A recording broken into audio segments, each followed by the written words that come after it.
Okay, ఈరోజు ఒక మంచి అలవాటు గురించి తెలుసుకుందాం. ఏంటంటే నమస్తే చెప్పడం. ఏంటది? నమస్తే ఎట్లా చెప్తారు చూపించండి ఒకసారి. Very good. మీరు మన స్కూల్కి రాగానే ముందు ఎవరికి నమస్తే చెప్తారు? పెద్దగా. తర్వాత ఎవరికి చెప్తారు? Very good. తర్వాత మన స్కూల్కి ఎవరైనా ఆఫీసర్స్ వచ్చినప్పుడు మగవాళ్ళైతే ఏం చెప్పాలి? ఏం చెప్పాలి? ఆడవాళ్ళైతే మేడం. మళ్ళీ చెప్పండి, నమస్తే. Very good.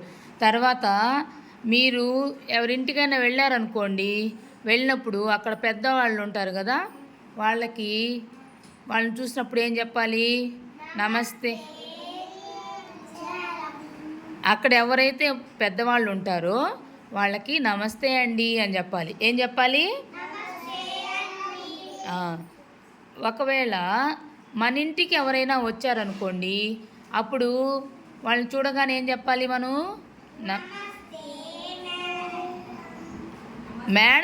మేడం అనేది ఎవరైనా మనం ఒక టీచర్ గారినో లేకపోతే ఒక ఆఫీసర్ గారినో వాళ్ళని మేడం అనాలి.